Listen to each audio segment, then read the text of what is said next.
So many people die without reaching their potential in God. They die slaves. They die beggars. You pray to God that you will die when you are a great man in God.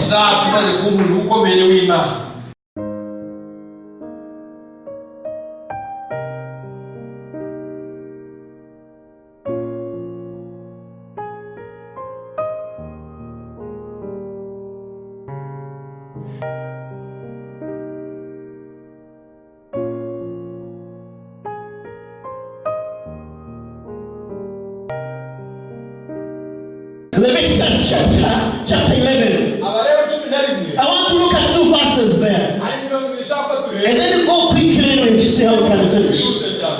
This book of Leviticus is actually a book for priests. If you never knew the book of Leviticus, it's a book of instructions to priests. Amen. And I'm addressing priests this afternoon. How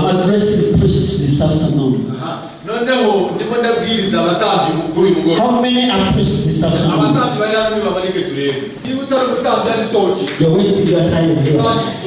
Just go out. You're not a priest. Peter says we are all priests. He says before we were nothing, but we are now the priesthood of God. Hallelujah. Praise the Lord. You see, I used to think like some of you. I used to think I'm not a priest. I used to think I'm nothing down there. But when the Holy Spirit whispered to me, I realized I'm very important before the King of Heaven. So you are priests and priests. We are priests of God. Leviticus 11 verse 44 and 45 please. For I am the Lord your God. You shall therefore consecrate yourselves, and you shall be holy because I'm holy. Neither shall you defile yourselves with any creeping thing that creeps on the earth. Creeping thing, things like that. Verse 45. I am the Lord who brought you out of Egypt to be your God. Therefore be holy because I'm holy. And this word is actually a right word for us today. You know, all of us came from Egypt. I'm not meaning a nation. I'm meaning a lifestyle. A life we used to live. A life of hating and being hated. A life of jealousy and confusion. A life of unfaithfulness. A life of lies. You are lying and you're deceiving and you're being deceived. Titus talks about that. Paul tells that to Titus.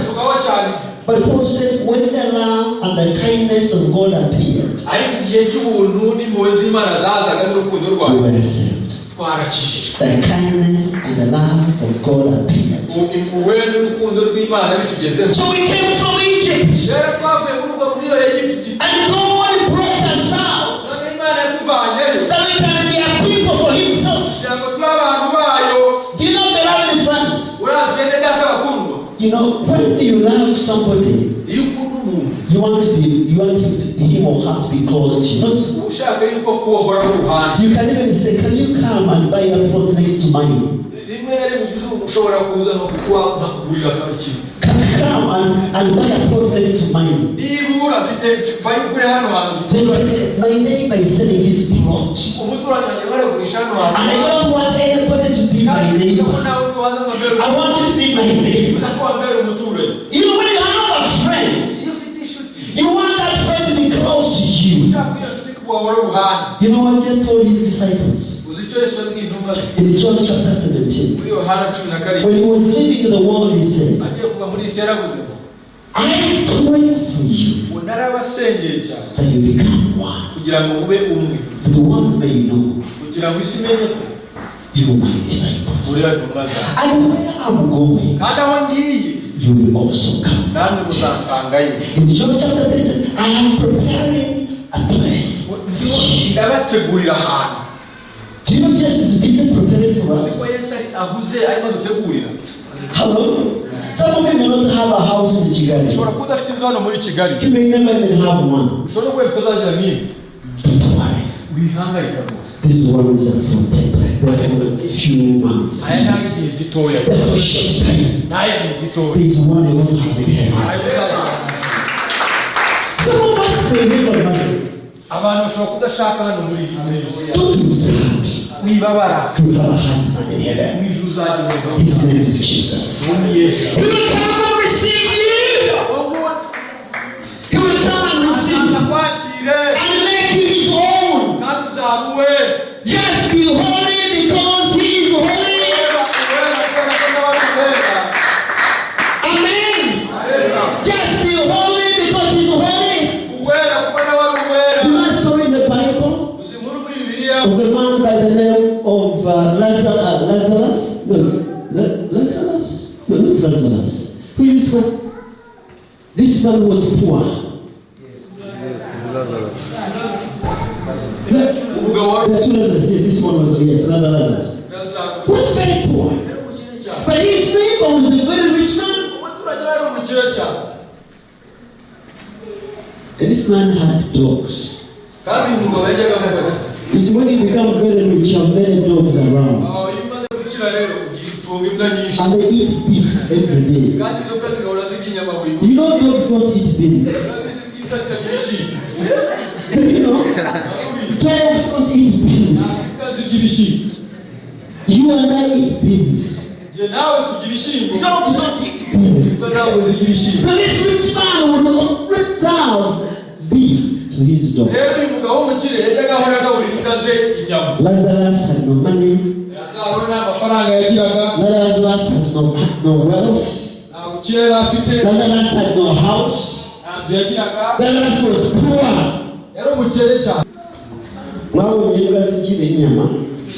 They're impatient. Oh yeah, they're impatient. They grab and they crush out. But because of God's grace to Lazarus, the dogs were came to Lazarus, and they would eat with the dogs. But he wasn't driven Jesus. And when the time came, Lazarus died. When the poor man dies, they buried the person that very day. When a rich man dies, they spend about a week, even a month. Especially when the children are over the world. And that's what happened. But Lazarus went to heaven. And he was in the bosom of Abraham. And he was enjoying God. And when the rich man died, he went to hell. He could not go with his dogs. Could not house he had. Could not take people he knew. What I'm trying to tell us, beloved friends, please seek after God. Because at the end of the day, you're going to meet him. And you'll be rewarded. Praise the Lord. Praise the Lord. So the book of Leviticus has told us that we need to live a holy life. Because the one who has called us is holy. 1 Peter chapter 1 verse 15. Let us quickly move on. 1 Peter chapter 5 chapter 1, verse 15 and 16. But now you must be holy in everything you do, just as God who chose is holy. Verse 16. For the scripture says, for you must be holy because I'm holy. Praise the Lord. You see, God wants a people that can represent Him in this world. Do you know, beloved friends, I don't know whether I've ever taught this message here. Have I ever done this? But you know what? Honestly speaking, if somebody left here 100,000 francs,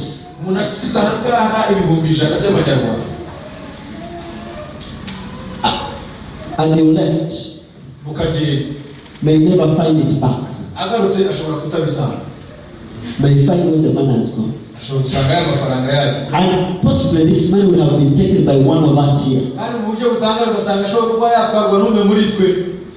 Look somewhere else.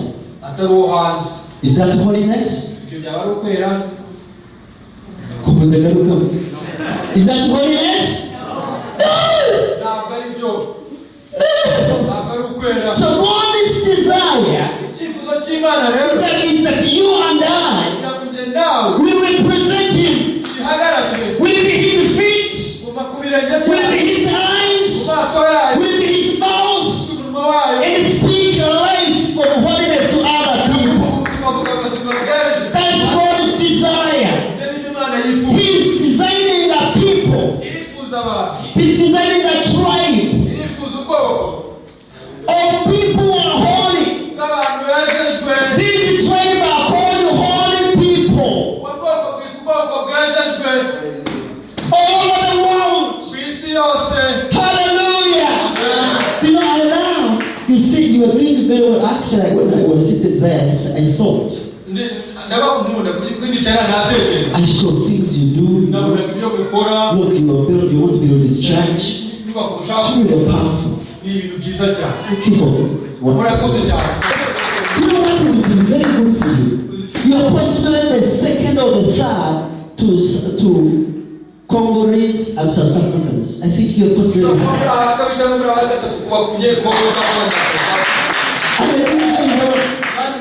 And I thought, maybe one day, when you finish this church, we bring people from the north part of Uganda.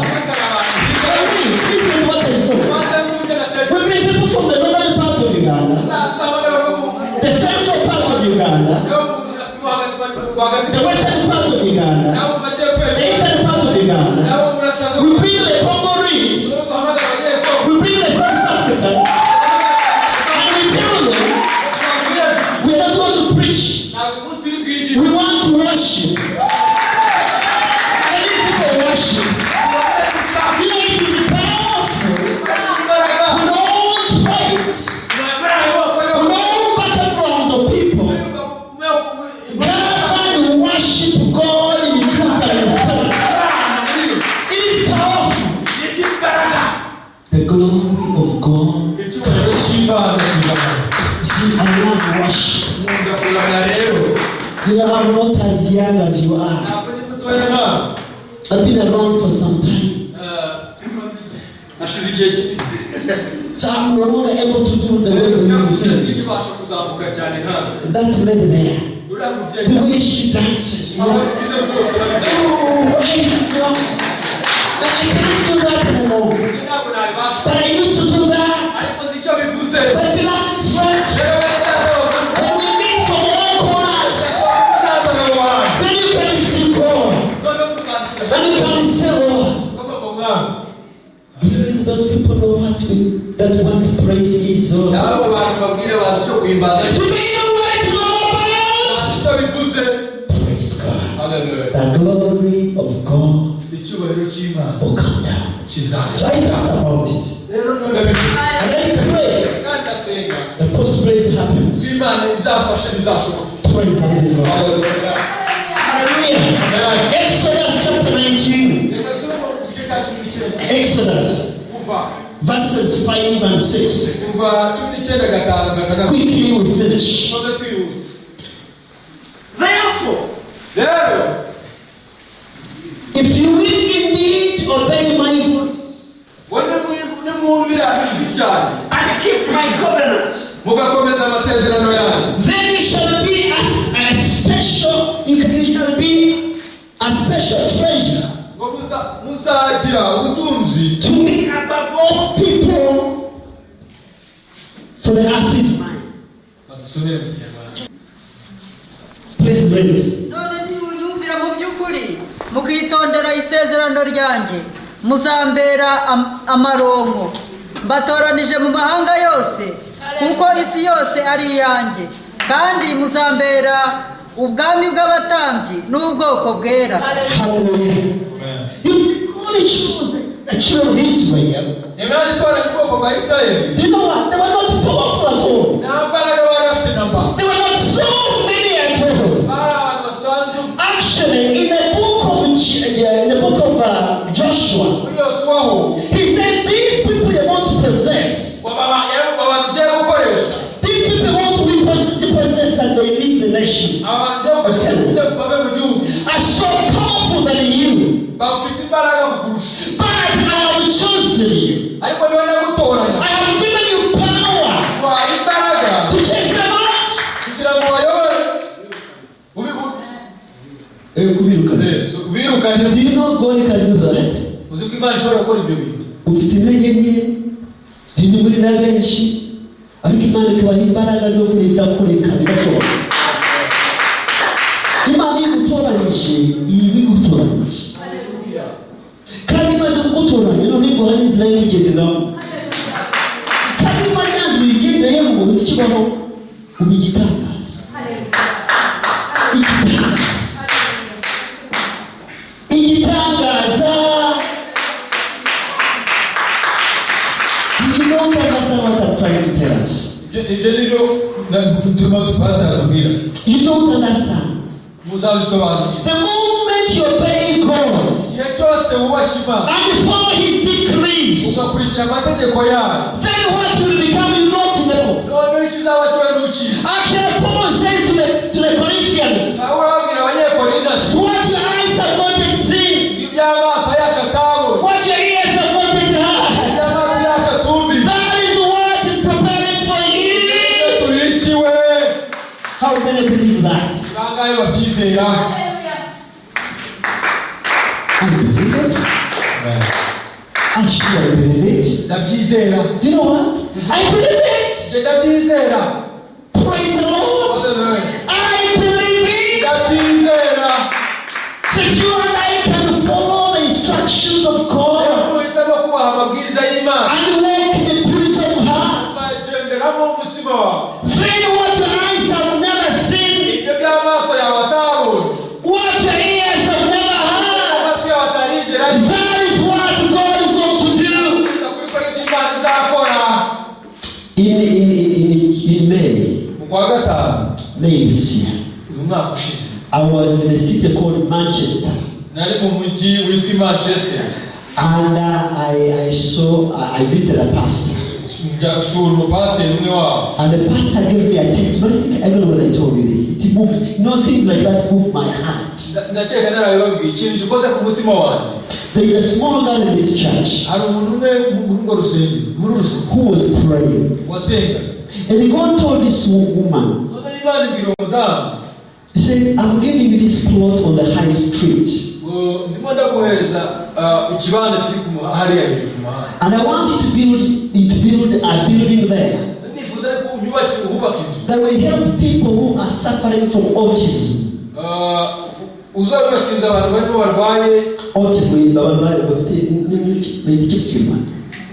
Autism ni bafata ubwonko umuntu ntatekereze neza ntakore neza.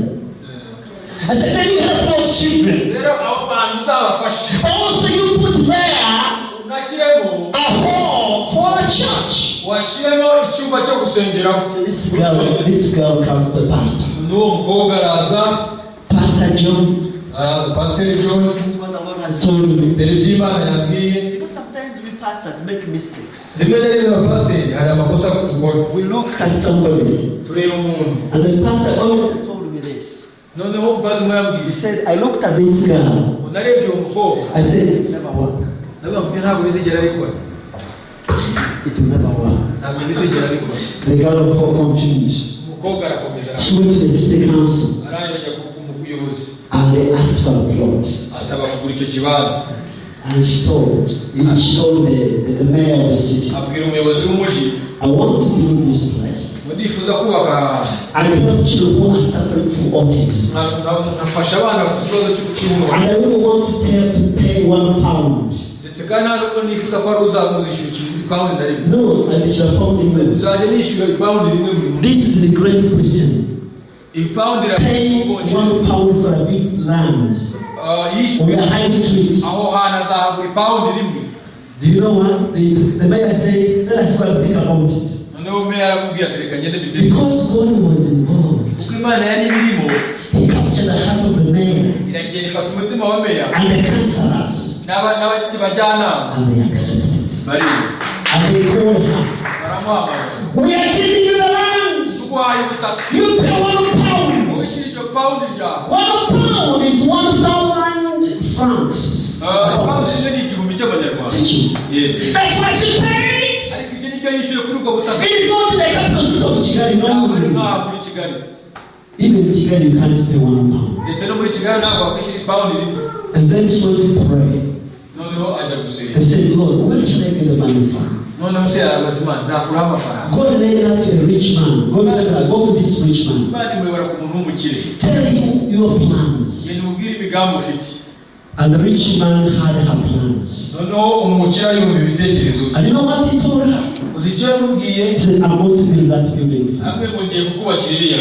Before you clap, wait.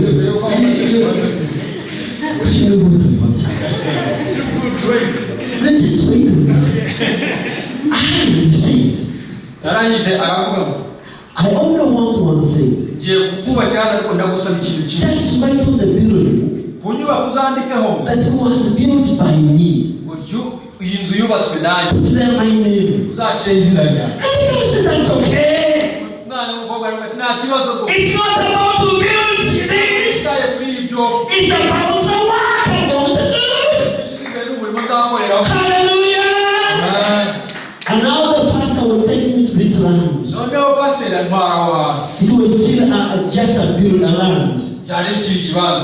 And so this is what we're going to do next year. You know, these pastors, these are pastors. These are how pastors will behave. We're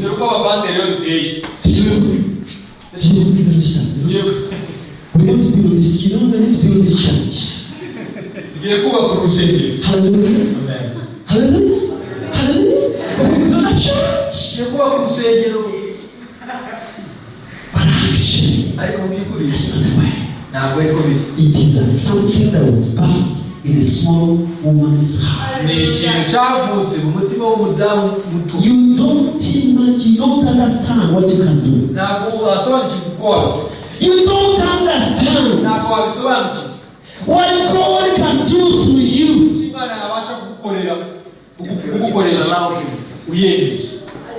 If you say, Lord, come in, you never understand what you can do. Praise the Lord. Listen, my concern is this. So many people die without reaching their potential in God. They die slaves. They die beggars. You pray to God that you will die when you are a great man in God. Amen. Amen. Like this old woman. Do you think that's easy? To look for a church at that age? I'm looking for this church. I'm looking for the church. Do you know what we call that? We call that finishing well. That is a finishing well. When you die with hunger and thirst, when you die with a song in your heart, when you die with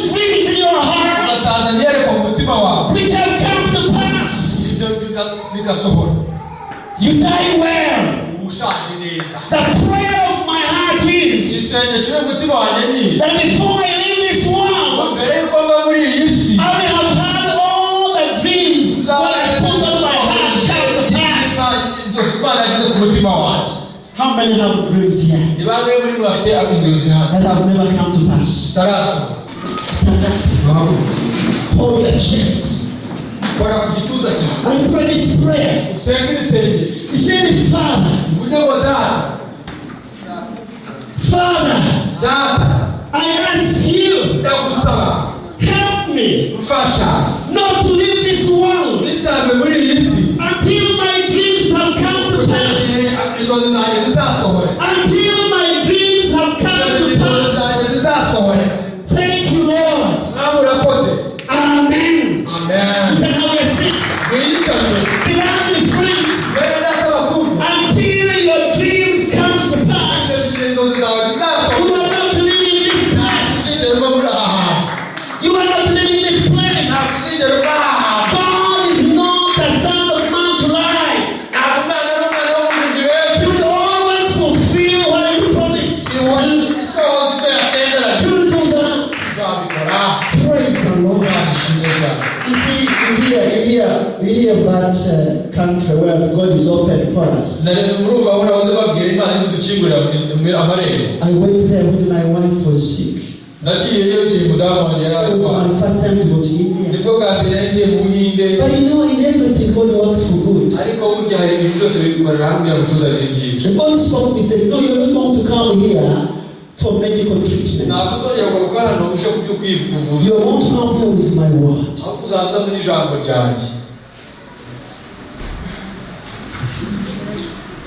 After a year, they called me come. And I went. I moved on with the whole part of the whole country. India is as big as Africa. It's not like Rwanda or Uganda, no. And wherever I went, God was. And they told me, can you come back? Can you come back? We're going to organize pastors' conference. Come and speak to us. They have paid my ticket. They have already paid for my ticket. They said, why? Do you know why? He's the man. God do that. God represents me. Walk in purity of heart. Praise the living God. Let me give you three things, which are in the book of Romans chapter 12 from verse 1 and 2. And then you just write them down. Number one, if you want to walk in purity of heart, offer your bodies as living sacrifices. Hallelujah. Amen. Which is holy and acceptable to God. Offer your body as living sacrifice. This business of serving your body as instead of serving your spirit. Do you know the time we spend on our bodies? If we read the Bible, we'll be giants in God. If you use that time to serve God, you will be giants in Jesus. But we spend time. Do this, that. Some put things like a pussycat. Where is that? Peter says, please purify your heart. Work on the inside. Not on the outside. Work where people don't see. Not where people see. Your beauty is here. Your beauty is not here. It is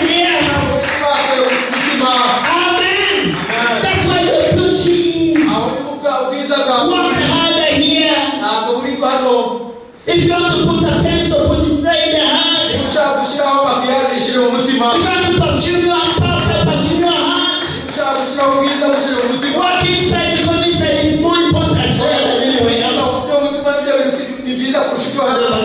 Number two. Renew your minds. Renew your minds. Renew your minds that you may prove what is good. You know what the difference? I want to assure you this. Unless you live a renewed mind, you cannot enjoy God. A mind that's not renewed will judge. A mind that's not renewed will see wrong things. You know this girl, I'm sorry, you younger, so I can call you girl. Is that okay? Yes. You know how she was dancing, jumping? And she was sweating all over the place. And someone would be there, young man would be dancing.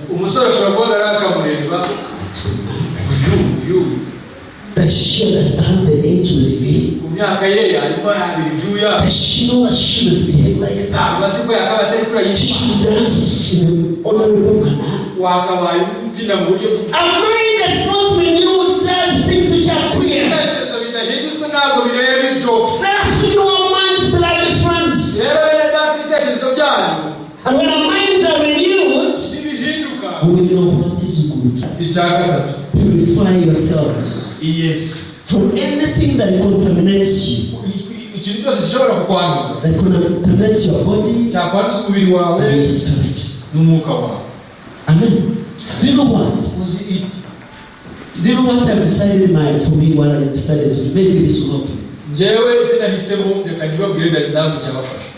I'll say, Lord, as long as my conscience is clean, I don't mind. I don't mind what people say. As long as my heart is clear, I shall not mind. The Bible says, if the Lord is on my side, who can be against me? And if I am, they will never manage. Because my connection with God is clear. That's what is important. Yes. Amen. See, that girl is proud. She's not proud, you're proud. Okay. Search me, Lord. David says, search me, Lord, and know my heart. See if there is any wickedness. Give me the way everlasting. That's what is needed, beloved friends. It's not about presenting ourselves before man. Present yourself before God. Purify yourselves from anything that contaminates you. And here, these are what people talk to us. People talk about so and so has done this. Can you please come and help me? And now you go and assist them to be angry. The person is a lie. And another person comes. If you don't understand, tell your brother and your sister and say, brother, sister, I'm so sorry. I love you so much. My prayer is that we satisfy our hearts. Forget about it. If they have said that, it's up to them. My God understands. Hallelujah. That's what is important. Last but not least is, you and I have been saved to be holy.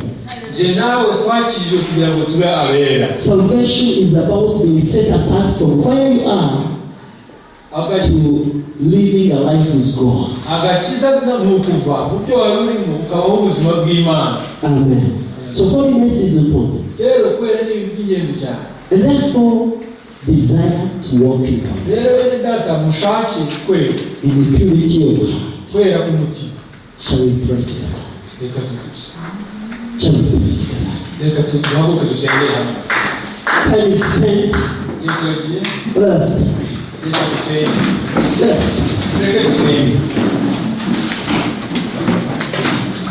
maybe maybe somebody here has not gathered to walk in holiness. And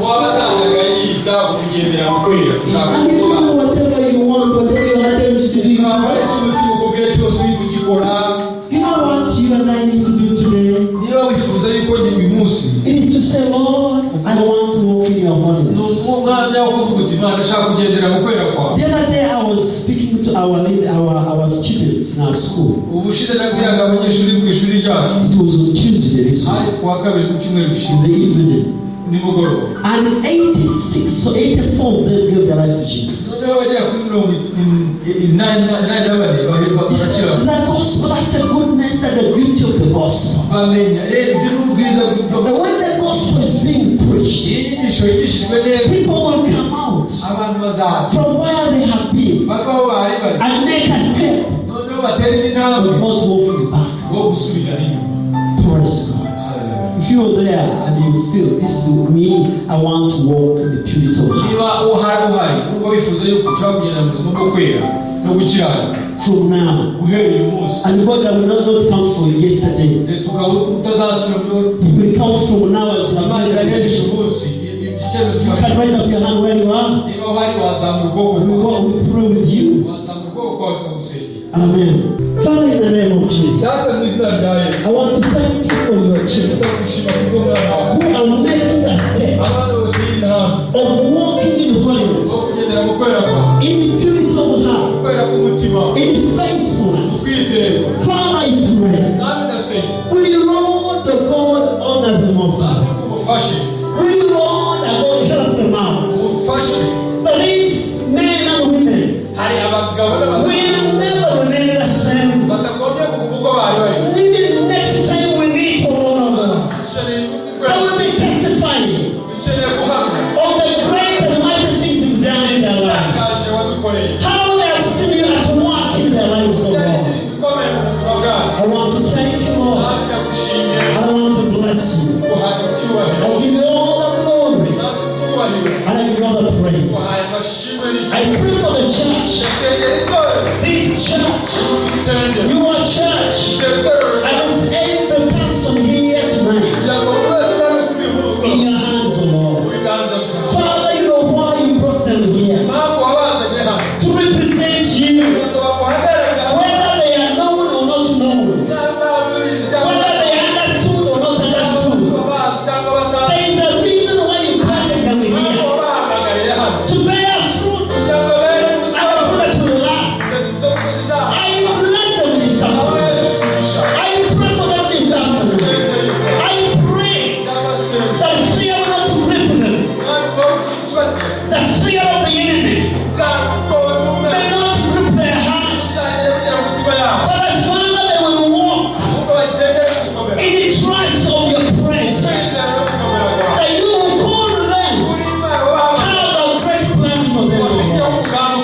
And they will wait until they have heard what you are saying to them. I thank you, Lord, and I bless you. I give you the glory. I give you the praise. In Jesus' wonderful name. In Jesus' wonderful name. In Jesus' wonderful name. Oh, Spirit of God, I thank you for this privilege, oh Lord. In Jesus' name. Amen.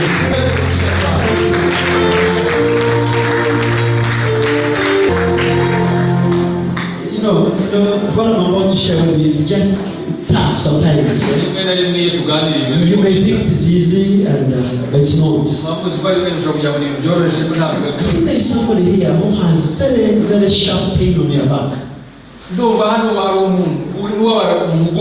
From the lower part, and it's going up. It's sharp. Are you there? We can pray. We can pray. See?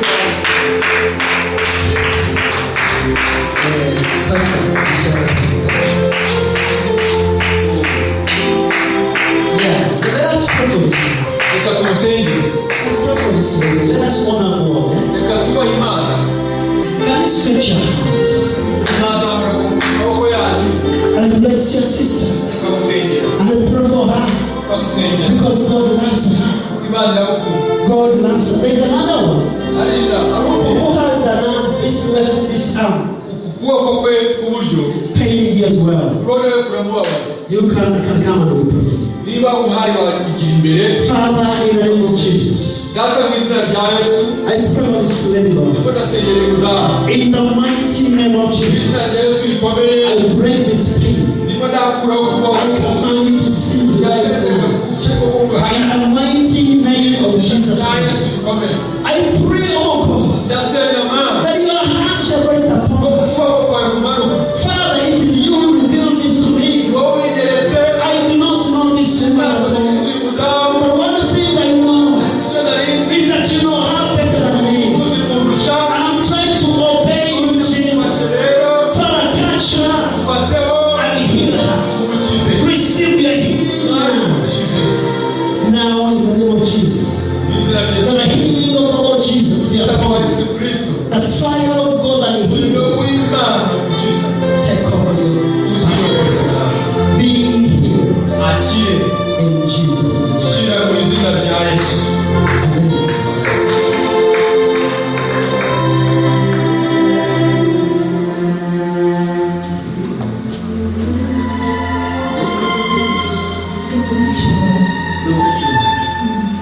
Kuki mudakubera mu mashyi? Imana cyangwa mu mashyi.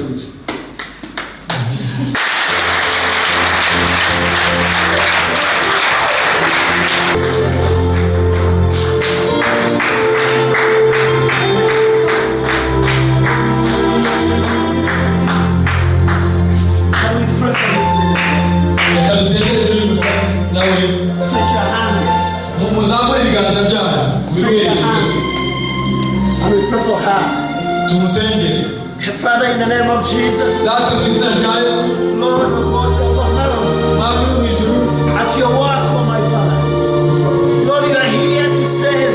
Mwami uri hano gukiza. You are here to heal. Uri hano gukiza. You are here to change Uri hano lives. guhindura You are here to ubuzima. touch bodies. Uri hano gukora ku mubiri y'abantu. Touch this woman, oh Kora God. kuri uyu mukobwa. Touch this girl, oh Kora God. kuri uyu mukobwa. Let her know your healing power. Reka no gukiza Your kwawe. healing power. Imbaraga zikiza. In the name of Mu Jesus, izina rya Yesu. receive your healing now. Yakire gukira In gukira. the mighty name of Izina Jesus. rya Yesu For rikomeye. the Lord is here to heal Imana iri hano gukiza and to save no us. guhindura. Thank you, Lord. Urakoze Yesu. You're the Lord who Uri heals. Imana ikiza. You're the Lord who saves Uri us. Imana ikidukiza. Thank you, Lord. Urakoze Yesu. Amen. Amen. Amen. Amen. The Lord bless you. Imana ibahe.